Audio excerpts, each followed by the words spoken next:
Il y a des séquences où j'ai vu que le chef de l'État a dit que, en réalité, les partis politiques, là, c'est carrément rien. Il a dit que le BR, l'UP et LD se ressemblent. Que c'est la même chose. Donc, ils peuvent rester ensemble pour faire cela. Et pourquoi la réforme du système partisan? Pourquoi avoir laissé les gens se combattre? Pourquoi avoir laissé les gens élaborer des lois drones, un code électoral chrysogène, pour que ces mêmes différents partis-là se combattent alors que c'est les mêmes? Maintenant, sur quand la le président forme, dit ça là, non, c'est sur la forme. L'initiative elle-même. L'initiative elle-même, quand un président prend une initiative de rencontrer sa jeunesse, ce n'est pas seulement de discuter et de ne pas trouver des solutions. Il est en fin de mandat.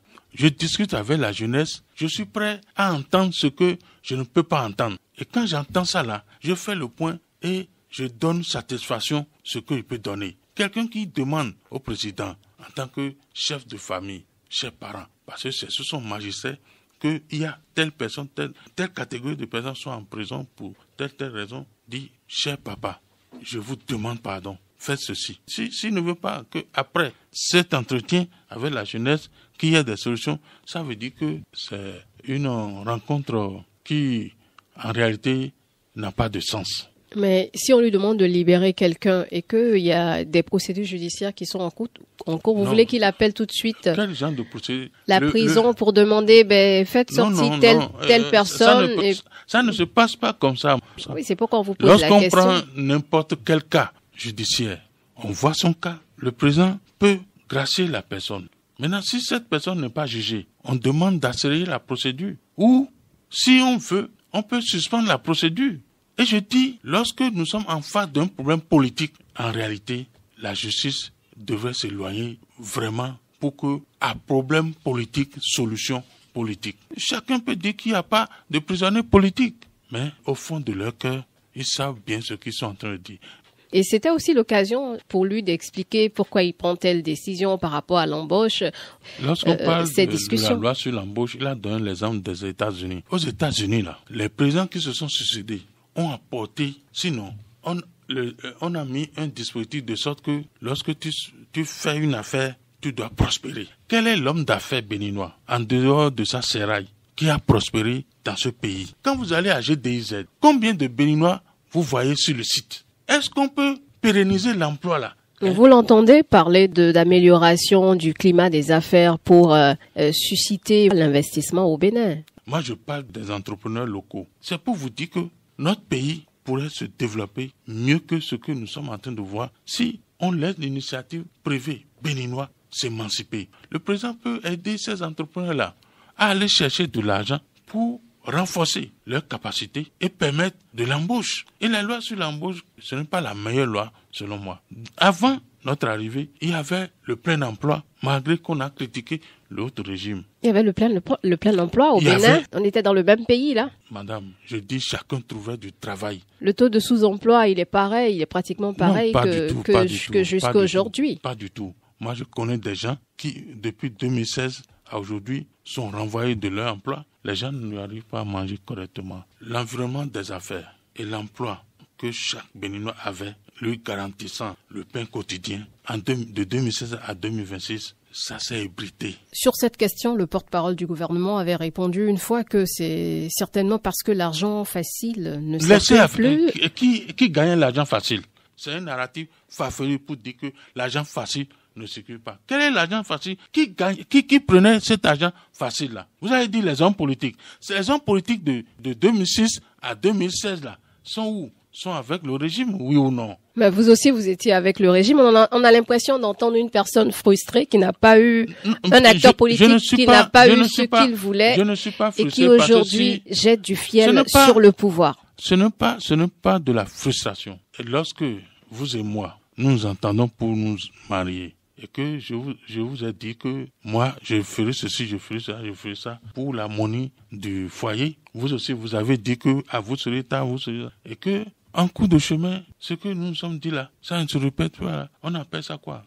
On appelle une déception, ce n'est pas de la frustration. Oui, est-ce que c'est pas parce que vous n'avez pas eu un poste qu'aujourd'hui, moi, seul, avoir un poste là, va régler le problème de tous les Béninois. Et nous sommes dans 2 pays différents. Vous ne sentez pas les cris de douleur. Mais c'est vous qui nous avez vendu ce régime aussi. C'est vous qui nous avez vendu ce pouvoir. Et j'ai eu l'occasion avec le Bénin en route, c'était le parti que vous souteniez. On vous a vu très actif. Et j'en suis fier pour avoir créé Bénin en route. Parce que pour Bénin en route, on était des altruistes.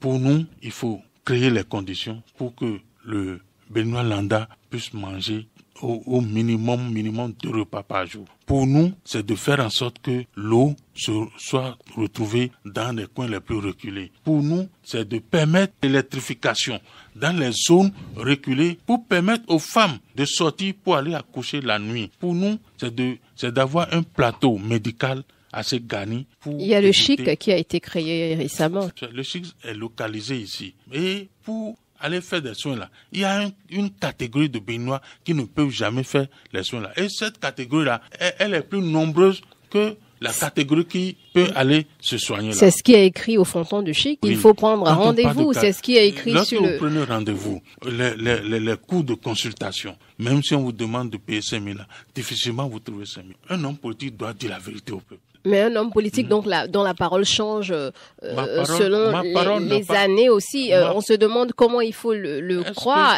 Qu'est-ce qu'il faut prendre de ce qu'il dit? Est-ce que c'est pas selon ses intérêts qu'il varie de langage? Si vous m'avez suivi, vous allez voir que je suis droit dans mes bottes. La coalition Bénin en route était créée pour soutenir le chef de l'État qui vient d'arriver au pouvoir, pour lui permettre de faire ses réformes et pour qu'il ait une classe politique nouvelle. Malheureusement, ça n'a pas été le cas. Mais notre objectif, c'est de faire en sorte que le régime qui est là puisse construire et équiper nos centres médicaux.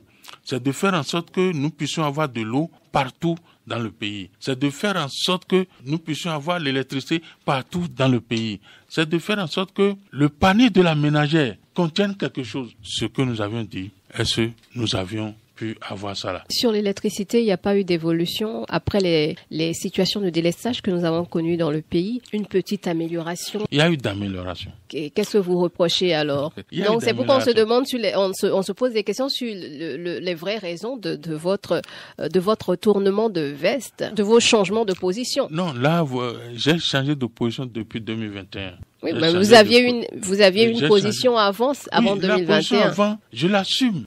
J'ai défendu le régime. Et j'ai dit que le président Talon n'étant pas Dieu, il a fait ce qu'il peut. Et lui-même, il a confirmé qu'il a donné le meilleur de lui-même. Je l'encourage, je le remercie, je le félicite. Et je dis que le peuple lui en revaudra. Maintenant, par rapport aux attentes, les attentes ne sont pas totalement comblées. C'est ça la faiblesse de l'homme. Il a pu faire ce qu'il peut. Bravo. On continue. Et nous sommes là pour pas faire ce qu'il n'a pas pu faire. À vous entendre, c'est comme s'il n'avait rien fait. Je dis que le Béninois ne mange plus. La situation est une réalité. Mais nous constatons que ce que nous disons, le président lui-même le dit. Nous avons construit les routes. C'est bien, bravo, félicitations. Mais est-ce que notre vivre ensemble, est-ce que le Béninois arrive à manger correctement? Et sur ce plan, qu'est-ce que vous lui proposez? Nous avons fait des propositions qui sont contenues dans nos éléments de langage. On y reviendra alors. Alors, on va parler maintenant de votre coalition, la troisième voie. Est-ce que vous pouvez nous la présenter? Qu'est-ce que c'est? C'est un ensemble de partis politiques. Est-ce que ces partis politiques sont enregistrés? La troisième voie est issue après le constat que nous avions fait que de toutes les élections que nous avions eues, malgré la mobilisation des partis, il y a eu 62% de Béninois qui ne se sont pas prononcés. Nous avons remarqué que depuis un certain temps, c'est une bipolarisation. Et le président aussi l'a dit. Nous avons compris que la parole n'est plus donnée au peuple. Nous avions compris que seuls les deux antagonistes manipulent l'opinion publique nationale. Or, quelle est la part de la jeunesse dans ça? Qu'est-ce que le peuple béninois gagne dans ça? C'est tous ces constats-là qu'on a dit. Nous, qui avions remarqué qu'il faut finir avec cette bipolarisation, mettons-nous ensemble pour créer un bloc et pour aller aux élections. Pour aller aux élections, nous savons qu'aujourd'hui, la loi refuse les alliances. Ce bloc-là prêtera l'habit d'un parti politique règlement enregistré pour aller à ces élections. Voilà comment nous nous préparons. C'est combien de partis politiques? À ce jour, il y a encore d'autres partis politiques qui frappent à la porte. Sinon, pour le moment, nous sommes 4. Et beaucoup de mouvements, nous sommes à 15 mouvements.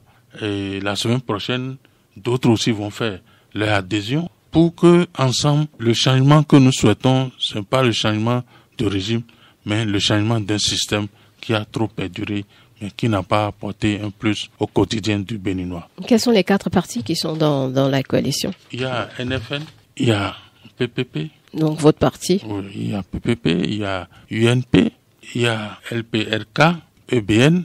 D'accord. En dehors de ça, nous avons des mouvements qui sont avec nous, que je ne voudrais pas citer leur nom ici. Et quel est le statut juridique?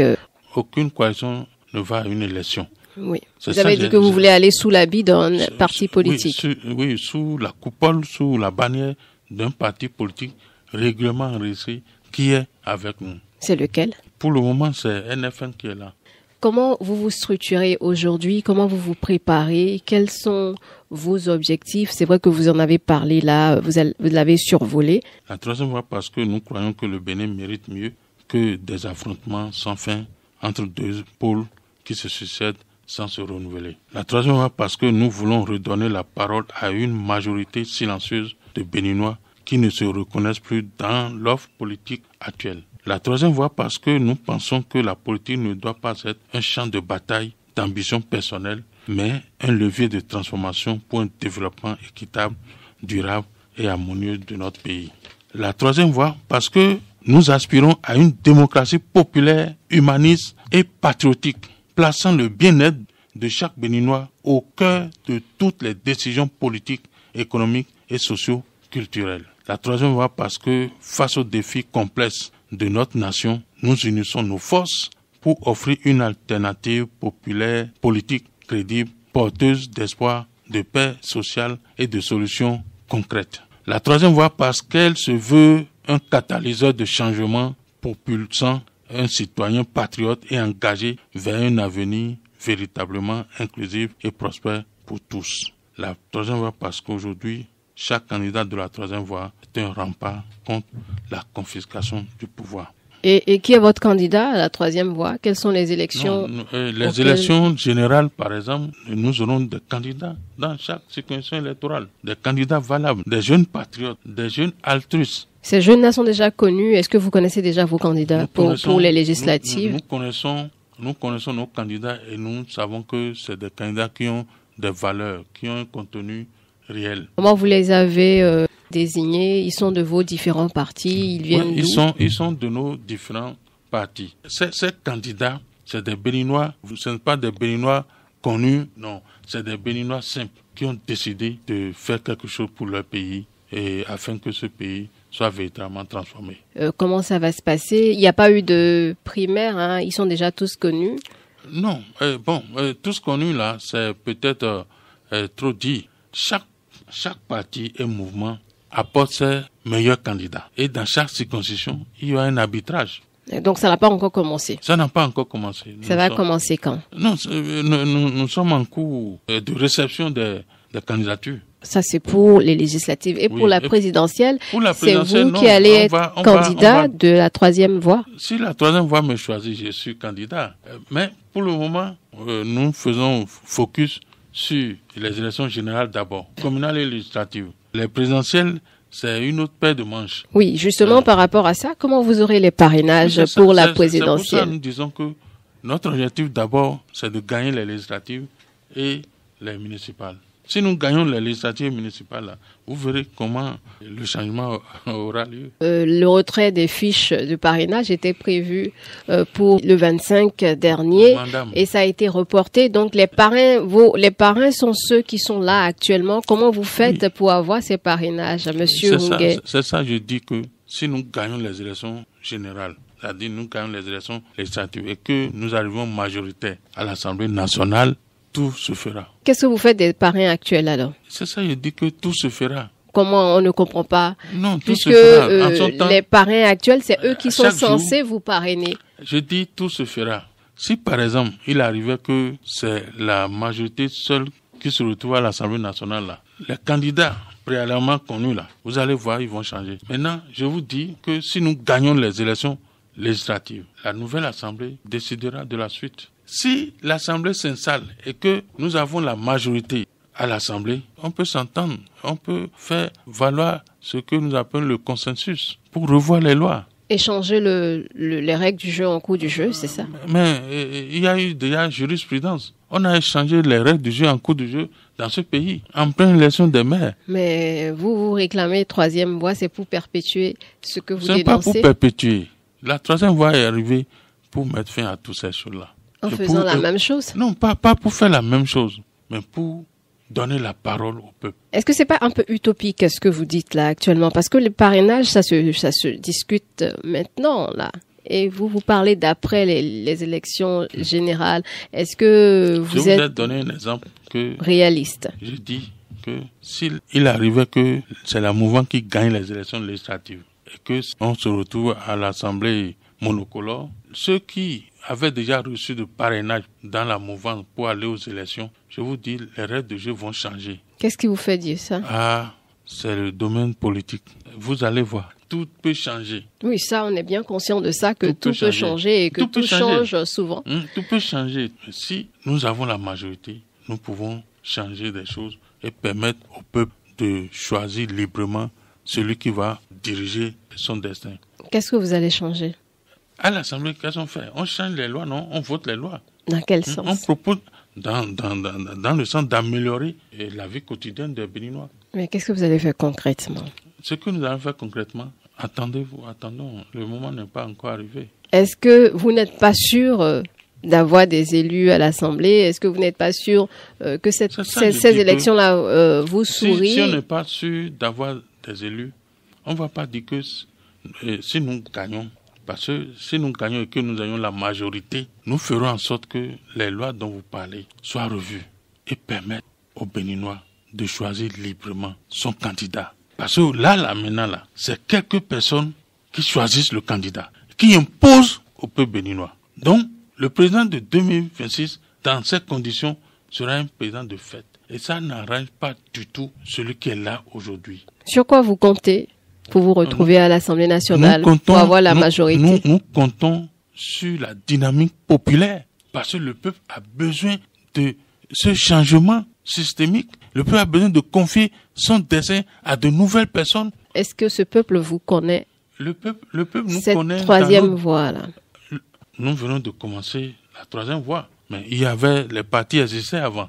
Donc chaque parti avait déjà une emprise sur une partie du peuple. Le cumul de tout ça là, c'est ça qui est le peuple. Mais est-ce que vous ne semblez pas un peu éloigné des populations dans les coins reculés?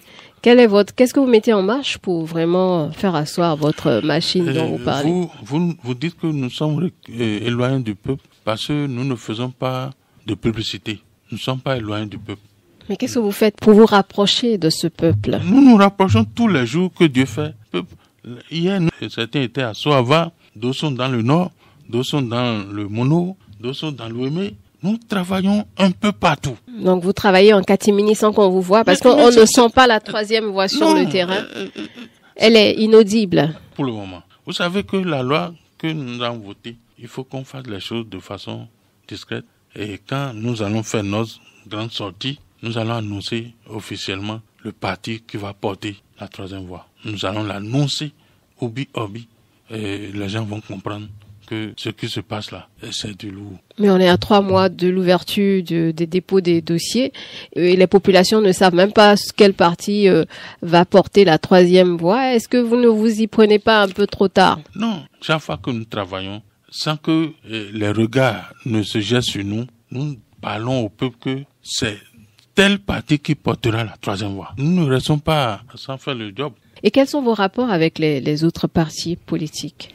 Chaque individu a des rapports avec chaque individu se trouvant dans les autres partis. Nous sommes des Béninois. Nous allons travailler pour maintenir l'unité nationale. La troisième voie, ses rapports avec les LD par exemple, ses rapports avec l'Union progressiste, ou bien le BR. Oui, la troisième voie se mettra en phase avec ceux-là qui veulent avec nous restaurer le pardon et le vivre ensemble. Vous n'avez aucun rapport avec un parti? Vous me suivez? Nous voulons restaurer le pardon et le vivre ensemble. Nous voulons restaurer le patriotisme et l'éthique. Nous voulons restaurer la souveraineté et la fraternité. Nous voulons restaurer la justice sociale et le travail. Tous les partis qui se verront dans ce que nous avions cité là seront en phase avec ces partis-là. Mais aujourd'hui, quels sont vos rapports? Nos rapports avec les LD, c'est des rapports très amicaux. Et ça se passe très bien. Et les partis de la mouvance? Les partis de la mouvance, nous ne les avons pas encore rencontrés. Pourquoi? On va dérouler l'agenda. Agenda de votre côté ou bien de leur côté? Agenda de notre côté. Ok, vous n'êtes pas encore prêt à les rencontrer? Pas encore. Le mois viendra, on va les rencontrer. C'est des Béninois. Et comme l'a dit l'autre, c'est ensemble qu'on peut construire ce pays. Et cet ensemble-là, nous voulons que nos frères qui sont en exil rentrent dans leur pays. Nous voulons que les hommes d'affaires béninois se retrouvent fiers dans leur pays. Vous dites que vous êtes la troisième voie, donc ni de l'opposition ni de la mouvance, c'est ça? Oui. Nous ne faisons pas de critique de l'opposition, nous ne faisons pas de critique de la mouvance. Est-ce que vous vous sentez pas beaucoup plus proche de l'opposition que de la mouvance? Ça dépend de la position où nous sommes. Ça dépend des valeurs que nous défendons. Si l'opposition défend nos valeurs, nous nous sentirons proches de l'opposition. Si la mouvance défend nos valeurs, nous nous sentirons proches de la mouvance. Mais pour le moment, ceux qui défendent notre position, c'est l'opposition. D'accord. Vous avez cité des objectifs là que nous avons sous les yeux. Vous pouvez nous dire concrètement comment vous allez parvenir à cet objectif vivre ensemble? Qu'est-ce que vous proposez sur le plan économique? Il faut réinventer une nouvelle forme d'économie basée sur l'agriculture en valorisant nos vallées, particulièrement la vallée de l'Ouémé. Nous pouvons faire beaucoup de choses, arriver à l'autosuffisance alimentaire, sortir le surplus à l'international pour ramener des devises, créer des ranchs dans chaque ancien département dans lesquels nous pouvons transformer nos produits. Nous pouvons faire beaucoup de choses à l'intérieur de ces ranchs-là. C'est la base de l'autosuffisance alimentaire. Ayant réussi cela, nous allons diversifier nos produits à l'exportation. Ayant fait cela, il faut renouer la fraternité entre les pays qui sont autour de nous. En faisant cela, nous allons jouir de tout ce que nos voisins ont. Nous allons en jouir et en faire les nôtres aussi. Ça permettra de booster notre économie, d'avoir suffisamment en réserve, d'exporter et de commencer par construire des grandes infrastructures. Si le Béninois arrive à trouver ce dont il a besoin pour survivre, vous avez réglé déjà son problème. Maintenant, nous jetons nos regards sur la réalisation des gratte-ciels. Et nous disons que à chaque département, à chaque ville, il faut un programme de construction spécial de chaque ville. On va continuer avec la dernière partie de cette émission. C'est la rubrique le oui-non. Le oui-non, c'est une série de questions où vous répondez par oui ou par non à chaque question. Et après, vous avez la possibilité, vous avez l'occasion d'expliquer pourquoi vous avez dit oui, pourquoi vous avez dit non. Ça peut aller. Alors, question numéro 1 pour vous, Monsieur Jean-Baptiste Hunguet. Est-ce qu'on peut incarner la troisième voie quand on a déjà défendu bec et ongle la première voie, par exemple? Bien sûr, oui. Question numéro 2. N'êtes-vous pas un parti politique de plus? Non. Troisième question. Est-ce que le système partisan est un échec? Oui. Le numéro 4 maintenant.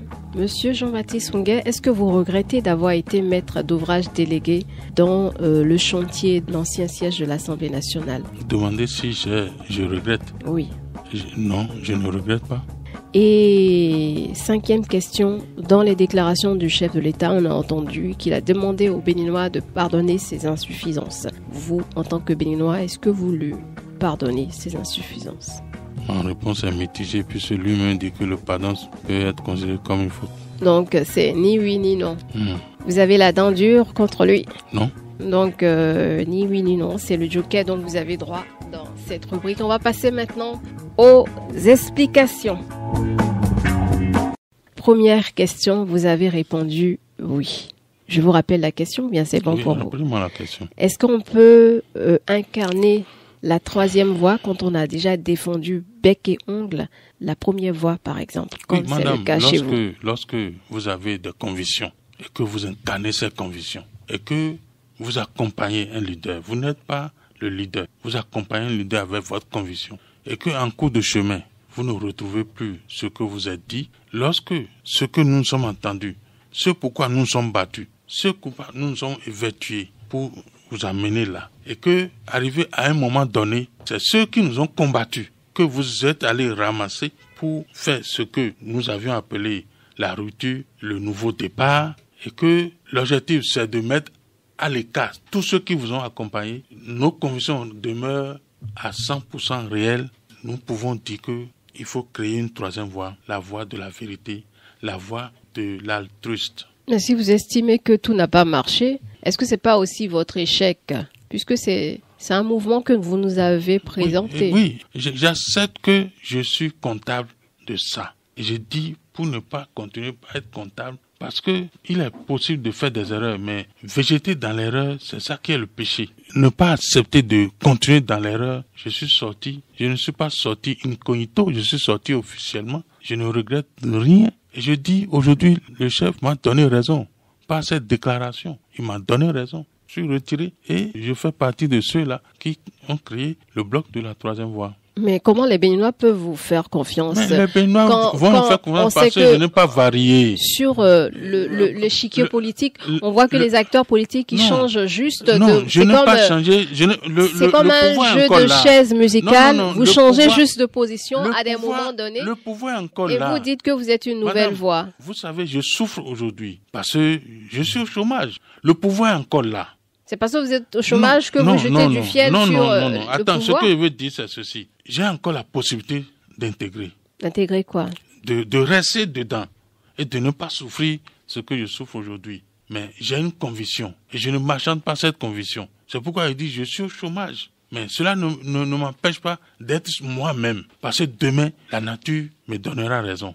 Et aujourd'hui, la nature est en train de me donner raison. Mais est-ce que c'est pas parce que vous avez pas reçu ce que vous voulez au plan personnel? Qu'est-ce que je n'ai pas reçu? Peut-être que vous aviez des deals d'intérêt personnel qui n'ont pas été concluants. Et c'est sur cette base qu'aujourd'hui vous faites votre combat. Nous, on ne sait pas. Je ne fais pas mon combat. Est-ce qu'on peut vous suivre dans ce sens? C'est un deal personnel. Je n'ai pas fait un deal. Le deal que nous avions fait, c'est que le pays aille mieux. C'est que les enfants de ce même pays se retrouvent pour construire ce pays.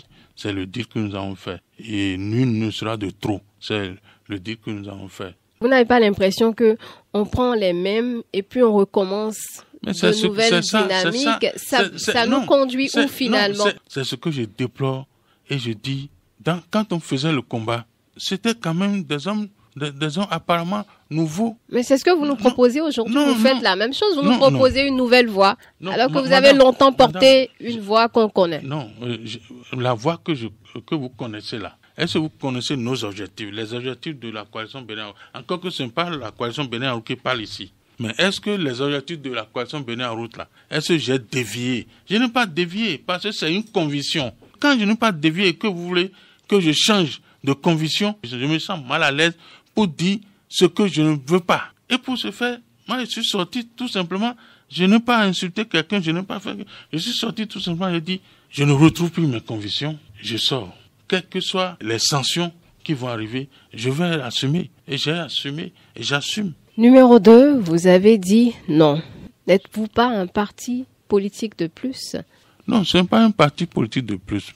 La preuve est que la loi n'a pas fixé un nombre de partis politiques à avoir.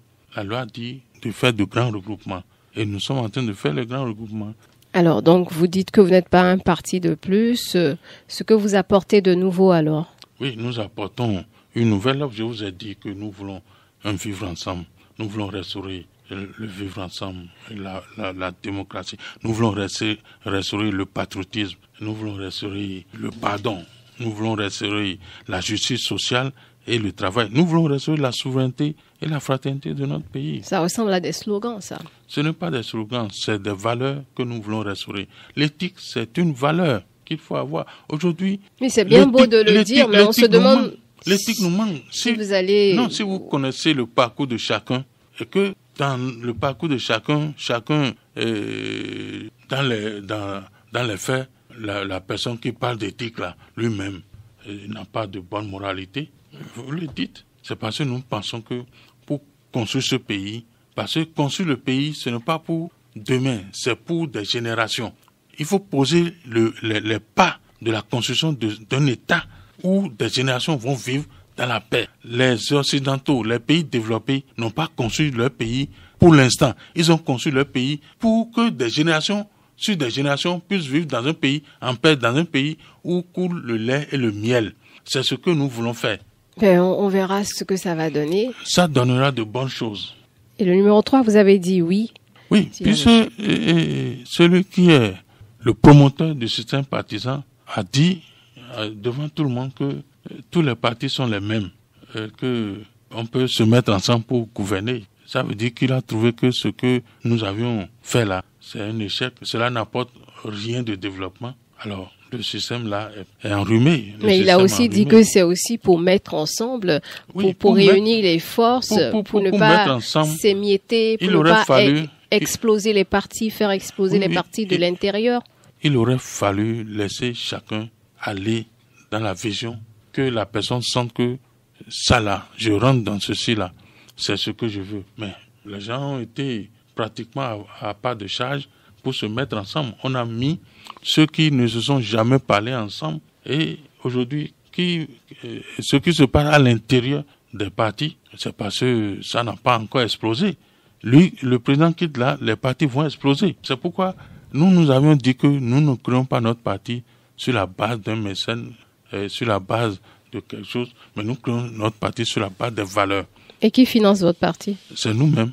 Sur la base de cotisation, c'est ça? Sur la base de cotisation. Tout le monde de cotise. bonne volonté. Mais tout le monde ne peut pas cotiser parce que tout le monde, les 5 droits ne sont pas égaux. Ceux qui cotisent 5 000 francs, il y en a qui donnent 500. Il y en a qui donnent même 200. Nous prenons. Numéro 4, vous avez dit non. Est-ce que vous regrettez d'avoir été maître d'ouvrage délégué de l'ancien bâtiment, l'ancien siège de l'Assemblée nationale qui n'a pas pu être construit? On a parlé de scandale. Non, il n'y a aucun scandale. De milliards de francs CFA. Il n'y a aucun scandale. C'était le bâtiment qui devrait être érigé à l'entrée de Porto Novo. Ce bâtiment dans la sous-région était le meilleur bâtiment de l'Assemblée nationale. Mais qu'est-ce qui s'est passé? Il ne s'est rien passé. Et le moment n'est pas encore venu pour qu'on parle. Et je vais vous dire, il n'y a pas eu de milliards engloutis. Il n'y a pas eu de milliards engloutis. Les investissements qui sont faits sur ce que vous avez vu là, y compris même les avances payées aux entreprises, cautionnées à 100%, sont de l'ordre de 11 milliards et quelques. Et les travaux étaient presque vers la fin. Et il y avait seulement les revêtements, les enjoliveurs, et les sonorisations, tout ça là à faire quand le régime est arrivé. Nous, on avait pensé que le régime allait véritablement prendre les taureaux par les cornes pour construire. C'est vrai, les chantiers ont été arrêtés sur la base de rumeurs, de fausses rumeurs, et le chef de l'État d'alors a pris peur et a demandé une commission d'enquête. Il y a eu de l'expertise internationale qui a trouvé que l'ouvrage porte très bien, qu'il n'y a aucun problème, qu'il faut régler un problème institutionnel. Il faut que le maître d'ouvrage s'éloigne de ceux qui travaillent et donne les moyens à ceux qui travaillent pour que le travail puisse être réglé. Malheureusement, ça n'a pas été le cas. Maintenant, le régime est arrivé, on a décidé de mettre sous boisseau ce projet et de construire un autre projet où on nous a dit au départ que ce projet coûterait 25 milliards, y compris équipement et tout, si j'ai bonne mémoire. Aujourd'hui, le projet n'est pas fini, mais j'ai entendu parler de 78 milliards. Alors, entre ça là et là-bas, où se trouve le scandale? Où se trouve le scandale? Les travaux ont été exécutés. C'est des millions de tonnes de béton qui ont été exécutés. Est-ce que vous avez vu que le chantier a bougé? C'est l'un des meilleurs chantiers. Malheureusement, la méchanceté, la politique, la mauvaise bouche est rentrée dedans. On a mis des milliards et on a rasé. Le moment venu, on va en parler. Et la faute à qui? Parce que sur un terrain marécageux, il y a eu un terrain marécageux. On est en train de construire la route sur un sol marécageux. Le terrain marécageux, c'est déjà réglé. Madame, c'est déjà réglé. Affaire de marécage, c'est déjà réglé. On construit des immeubles dans l'eau. Si vous allez à Dubaï, si vous allez dans les pays chauds là, vous allez voir des immeubles, de grands immeubles de 50 étages dans l'eau. Ça n'a pas eu de problème. C'est chez nous là que c'est parce que nous sommes tous mauvais au Bénin. Marécageux. On a enlevé le sol marécageux qu'on a remplacé par un autre sol.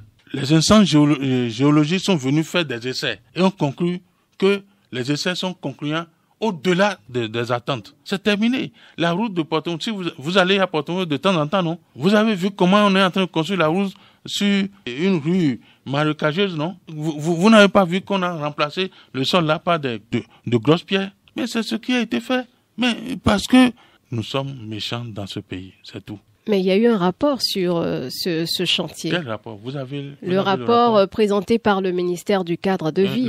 Vous avez lu ce rapport. Le sol n'est pas bon. C'est ce qu'on nous a présenté. L'importance du sol est mauvaise car du remblai sur un périmètre relativement hydromorphe, car en bordure de lagune. Ce n'est pas un sol qui a une portance élevée. Je vous lis. Moi, je suis en train de vous lire ce qui a été dit. C'est faux.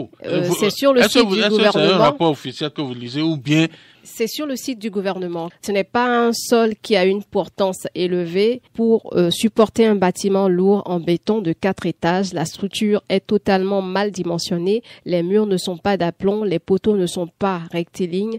Les poutres et chaînages, n'en parlons pas. Le bureau d'études a déclaré non viable, non stable, non solide cette infrastructure de gros œuvres et la seule conclusion du cabinet, c'est la démolition du bâtiment, a indiqué le ministre José Didier Tonato. Merci.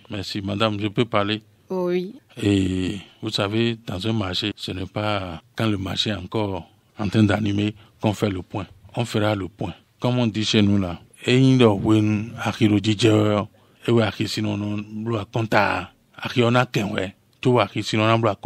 ce cabinet qu'ils ont dit là, ils n'ont qu'à donner le nom. Le moment viendra, le peuple béninois sera la vérité. Pour le moment, on ne veut pas faire cela pour qu'on dise que on va mettre la justice derrière vous. Mais je vous dis, c'est un farfelu de rapport. Ce rapport, mettez ça en benne. Le vrai rapport, c'est le rapport Veritas. Mais c'est un rapport sur la base duquel le bâtiment a été démoli. Autant d'argent investi et le bâtiment n'est jamais né. Le vrai rapport, c'est le rapport Veritas. Celui qui a fait ce rapport-là, il a pris le rapport Veritas qu'il a saupoudré. Il nous a demandé ce rapport, on lui a remis le rapport Veritas. Et comme il a déjà souscrit, il a gagné le marché, il a écrit des conneries. Mais comment vous pouvez traiter ce rapport de conneries? Mais c'est parce que ça remet en cause ce que vous avez fait. Je dis, ils n'ont qu'à porter plainte. Ils n'ont qu'à porter plainte et que la justice soit libre. Monsieur Oungé, vous ne vous reprochez rien dans ce dossier où on nous dit que des milliards de francs CFA des Béninois ont été engloutis après le bâtiment a été détruit. On appelle ça même le musée de la corruption. Il y a des gens qui ont sorti cette expression. Je dis que ce rapport est en antagonisme avec le rapport Veritas. Ce bureau que moi je ne connais pas, vous prenez le rapport Veritas International, vous verrez ce que Veritas International a dit. Le rapport existe très bien, mais ils ont voulu faire fi de ce rapport. Ils ont amené quelqu'un. Je n'aime pas utiliser des mots. Je ne vais pas l'utiliser maintenant. Ils sont encore là. Le moment est venu, on va faire le débat. Mais qu'est-ce que vous vous reprochez dans cette affaire? Le seul problème qu'il y a eu, c'est un problème institutionnel. Le problème institutionnel, c'est parce que l'État a confié à un maître d'ouvrage délégué la gestion du projet. Dans le même temps, l'État s'immisce dans la gestion, bloquant ainsi le bon fonctionnement de tout l'ensemble du système. C'est tout ce que le rapport a recommandé de corriger. Dans une construction, lorsque vous êtes en train de construire une maison, si vous avez eu déjà la chance de construire votre maison, c'est quand vous achevez les travaux que vous pouvez savoir si mal fait les choses, si tel mur n'est pas d'aplomb ou pas. Pendant que on est en train de les travaux n'ont pas achevés, pendant qu'on est en cours d'exécution, il y a toujours de malfaçons qui sont corrigées. Mais malheureusement, le rapport dont vous faites allusion là, moi je n'ai pas vu ce rapport-là. Et je dénie ce rapport-là. Je dénie ce rapport parce que entre ce rapport et le rapport de Bureau Veritas, il y a une grande fossé. Est-ce que c'est pas parce qu'on vous accable que vous... Non, on ne nous a pas accablés. Hein. Si on nous a accablés, les voies judiciaires sont là. Avant de raser le chantier, on devait saisir la justice pour que chacun aille répondre. Mais je ne veux pas en faire le débat parce que je ne suis pas envoyé par l'autorité contratante pour répondre à ça ici. Je ne suis qu'un employé. Je ne suis pas le maître d'ouvrage délégué. On a entendu votre nom. Non, je suis un employé. Qui est cité à maintes reprises. Non, mon nom n'a jamais été cité. Mais la société dans laquelle j'ai travaillé, CERO-SA n'est pas Hunga Jean-Baptiste. Hunga Jean-Baptiste est un employé de CERO-SA. Et je suis arrivé des années après que le chantier ait commencé. Donc je suis venu pour corriger ce qu'on peut corriger.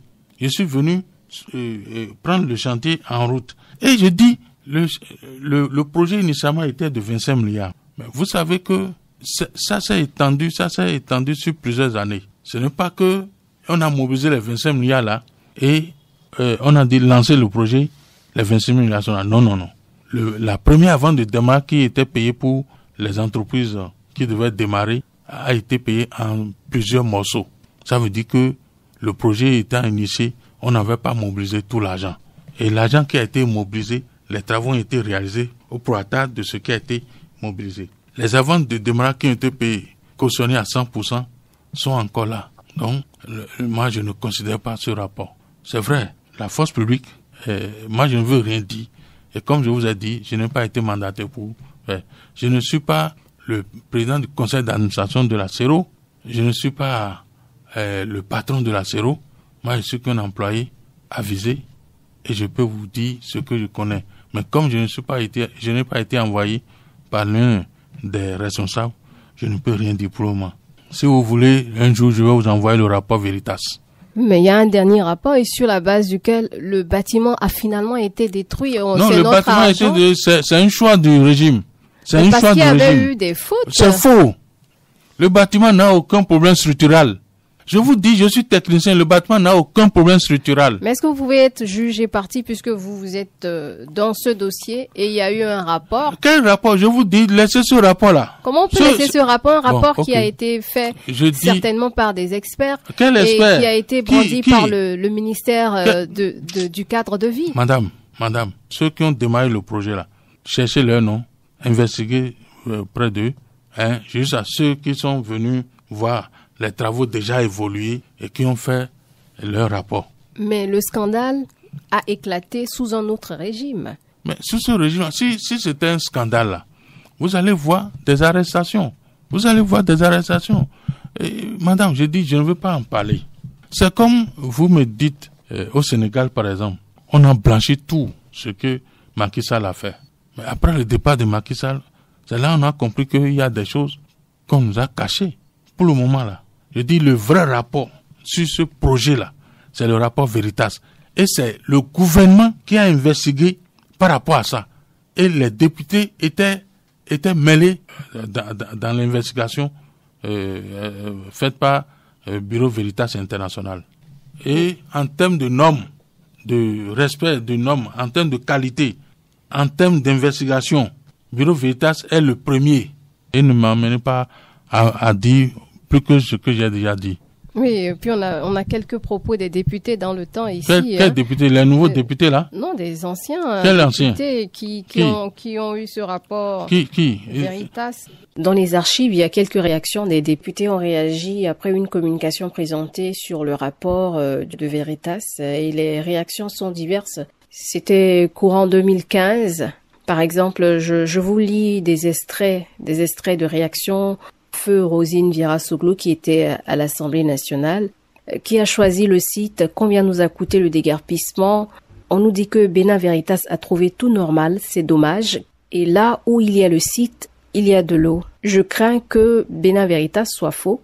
Dans 10 ou 15 ans, le bâtiment sera balayé. Ça, c'était Madame Rosine Soglo. Et un extrait aussi de l'ancien député Félicien Chabi-Zakari, qui demande le coût initial du projet. Aujourd'hui, on va à 20 ou 21 milliards. Et qu'est-ce qui justifie cet écart? Comment on a pu dépenser cet argent et on est à cette étape? Si on arrête les poursuites, comment va-t-on dédommager les autres? Fin de citation. Ils ont opiné sur le rapport Veritas. Veritas est venu avec des équipements que nous n'avions même pas au Bénin ici pour faire ces investigations. Celui dont vous parlez du rapport du régime 2016-2021 là, n'est venu avec aucun instrument. Il a pris le rapport Veritas. Et, madame, je ne veux pas parler de ça.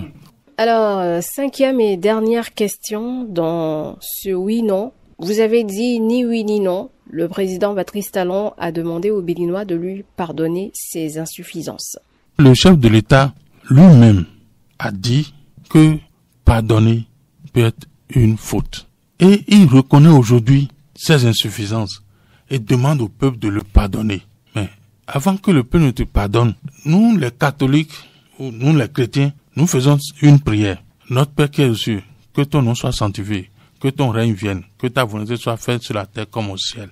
Et donne-nous aujourd'hui, notre Père, pardonne-nous nos offenses, comme nous pardonnons à ceux qui nous ont offensés.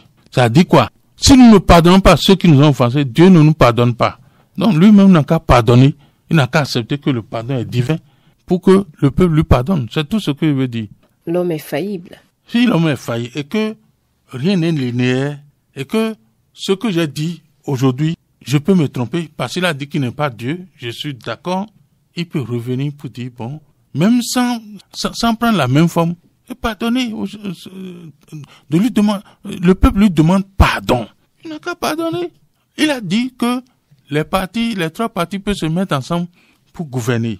Dans cet imbroglio-là, il peut offrir son pardon à certaines catégories de prisonniers. Puisque c'est ensemble nous allons gouverner. Il peut pardonner. Puisque ces éléments sortant de prison ne seront plus des éléments gênants. Il peut pardonner. Donc, pardonne nos offenses comme nous pardonnons à ceux qui nous ont offensés. Et ne nous soumets pas à la tentation, mais délivre-nous du mal. Eh bien, même si on n'est pas à l'église, on va finir sur cet extrait de prière. Merci à vous.